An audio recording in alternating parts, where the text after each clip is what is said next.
മക്കളെ, നമ്മുടെ ഒന്നാമത്തെ ചാപ്റ്ററിൽ തന്നെ ഒരുപാട് ചിത്രങ്ങൾ വരയ്ക്കാനുള്ള ക്വസ്റ്റ്യൻസ് വരാറുണ്ടല്ലേ. അപ്പോൾ നിങ്ങൾ ആലോചിച്ചിട്ടുണ്ടാവും ഇതൊക്കെ എങ്ങനെയാണ് വരയ്ക്കുക, കോമ്പസ് നിങ്ങൾ ആദ്യമായിട്ടാണ് എടുക്കുന്നത്. അപ്പോൾ അതിൽ തന്നെ ഏറ്റവും അടിപൊളിയായിട്ടുള്ള നമ്മുടെ ഓണത്തിനൊക്കെ ഇടാൻ പറ്റുന്ന രീതിയിലൊരു പൂക്കളത്തിൻ്റെ ചിത്രം നമ്മളുടെ ടെക്സ്റ്റ് ബുക്കിലുണ്ട്. അപ്പോൾ നമുക്ക് എന്ത് ചെയ്യാം, ആ ഒരു ചിത്രം എങ്ങനെയാണ് വരയ്ക്കേണ്ടത് എന്നുള്ള സ്റ്റെപ്പ് ബൈ സ്റ്റെപ്പ് മിസ് പറഞ്ഞുതരാം. അപ്പോൾ ഇനി ഒരു ടെൻഷൻ വേണ്ട, കോമ്പസ് ഉപയോഗിച്ച് എങ്ങനെ ചിത്രം വരയ്ക്കുക എന്നുള്ള ടെൻഷനിലായിരിക്കും നിങ്ങൾ. അതൊക്കെ നമുക്ക് എന്ത് ചെയ്യാം, ഈ ഒരൊറ്റ വീഡിയോയിലൂടെ സോൾവ് ചെയ്തെടുക്കാം. അപ്പോൾ നിങ്ങൾക്കറിയാം ഈ ഒരു ചിത്രം വരയ്ക്കാനായിട്ട് ആദ്യം നമുക്ക് വേണ്ടത് കോമ്പസ് ആണ്. അപ്പോൾ നമ്മൾ കോമ്പസ് ഉപയോഗിക്കുന്ന സമയത്ത് കൃത്യമായിട്ട് എന്ത് ചെയ്യണം, പെൻസിലൊക്കെ ഇൻസേർട്ട് ചെയ്തതിന് ശേഷം രണ്ടും ഒരേ ലെവലിലാണോ എന്നുള്ളതൊക്കെ നിങ്ങൾ ശ്രദ്ധിക്കണം. അങ്ങനെ കോമ്പസ് എടുത്തു കഴിഞ്ഞാൽ നിങ്ങൾ എന്ത് ചെയ്യുക, ഒരു പർട്ടിക്കുലർ സെൻറ്റിമീറ്ററിൽ നിങ്ങൾ റേഡിയസ് ഫിക്സ് ചെയ്യണം.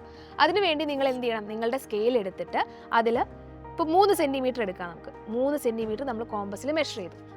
ഇനി ഈ ഒരു മെഷർമെൻറ്റ് നിങ്ങൾ മാറ്റുകയേ ചെയ്യരുത്. ഇത് ഉപയോഗിച്ചുകൊണ്ടായിരിക്കണം മുഴുവൻ ചിത്രവും നിങ്ങൾ കംപ്ലീറ്റ് ചെയ്യേണ്ടത്. ഓക്കെ, അതിനുവേണ്ടി നമ്മൾ എന്ത് ചെയ്യുന്നു, ആദ്യം സെൻറ്റർ ഫിക്സ് ചെയ്തിട്ട് സർക്കിൾ വരയ്ക്കുന്നു. ഇനി ഒരു സ്കെയിൽ പെൻസിൽ ഉപയോഗിച്ച് നേർമയായിട്ടുള്ളൊരു വര, അത് വലിയ കട്ടിയിൽ വരയ്ക്കരുത്, നേർമയായിട്ടൊരു വര വരച്ച് വെക്കുക. എന്നിട്ട് ഈ ജോയിൻ ആയിട്ടുള്ള 2 എഡ്ജസിൽ നിന്നും 2 എൻഡിൽ നിന്നും നമ്മൾ എന്ത് ചെയ്യണം, 2 സർക്കിൾസ് വേറെ വരയ്ക്കണം. ഓക്കെ, അപ്പോൾ നിങ്ങൾ ആലോചിക്കേണ്ട കാര്യം, നിങ്ങളുടെ കോമ്പസിലുള്ള നീളം നിങ്ങൾ മാറ്റുകയേ ചെയ്യരുത്. അങ്ങനെ വെച്ചുകൊണ്ട് നമ്മൾ എന്ത് ചെയ്യണം, വേറൊരു സർക്കിളും വരയ്ക്കണം. ഇനി ഇതേപോലെ ഈ ഓപ്പോസിറ്റ് സൈഡിൽ വെച്ചിട്ട് നമ്മൾ എന്ത് ചെയ്യണം, സർക്കിൾ കംപ്ലീറ്റ് ചെയ്യണം. ഇപ്പൊ നിങ്ങൾക്ക് മനസ്സിലായി 3 സർക്കിൾസ് ഉണ്ട്. ഈ 3 സർക്കിൾസിനും പല പോയിന്റുകളിലായിട്ട് ഇവർ മീറ്റ് ചെയ്യുന്നുണ്ട്.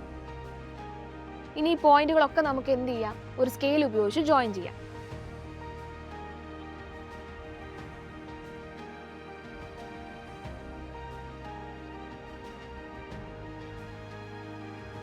വരയ്ക്കുന്ന സമയത്ത് കൃത്യമായ മെഷർമെൻറ്റോടു കൂടി തന്നെ വരയ്ക്കാനായിട്ട് ശ്രദ്ധിക്കുക, അല്ലെങ്കിൽ നമ്മുടെ സർക്കിൾ മൊത്തം തെറ്റിപ്പോകും.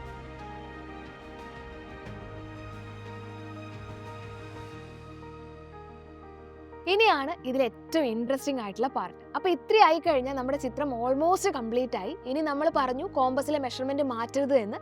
ഇനി ജോയിൻ ആയിട്ടുള്ള ഓരോ എഡ്ജസിൽ വെച്ചുകൊണ്ട് നമ്മൾ എന്ത് ചെയ്യണം, ഓരോ സർക്കിളിൻ്റെ കഷ്ണങ്ങളായിട്ട് വരച്ച് വെക്കണം. മുഴുവൻ സർക്കിൾ വരയ്ക്കേണ്ട, പാർട്ടായിട്ട് നമ്മൾ വരച്ചാൽ മതി.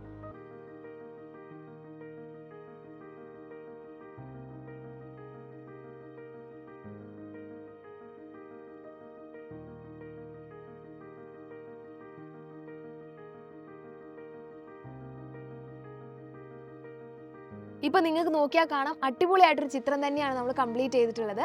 ഇതൊക്കെ നിങ്ങൾക്ക് എന്ത് ചെയ്യാം, ഓണത്തിന് പൂക്കളിടാനൊക്കെ ഈ പാറ്റേൺ യൂസ് ചെയ്യാം. ഇനി നിങ്ങൾക്ക് എന്ത് ചെയ്യാം, അടിപൊളിയായിട്ടുള്ള കളേഴ്സ് വെച്ചുകൊണ്ട് നമുക്ക് എന്ത് ചെയ്യാം, ഈ ഒരു ചിത്രം കംപ്ലീറ്റ് ചെയ്യാം. അപ്പോൾ നോക്കി, ഏറ്റവും കോംപ്ലിക്കേറ്റഡ് ആയിട്ട് നിങ്ങൾക്ക് ടെക്സ്റ്റ് ബുക്കിൽ പറയുന്ന ഒരു ചിത്രം തന്നെയാണിത്. ഇത് വളരെ സിമ്പിളായിട്ട് നമ്മൾ എന്ത് ചെയ്തു, സ്റ്റെപ്പ് ബൈ സ്റ്റെപ്പായിട്ട് കംപ്ലീറ്റ് ചെയ്തു അല്ലേ.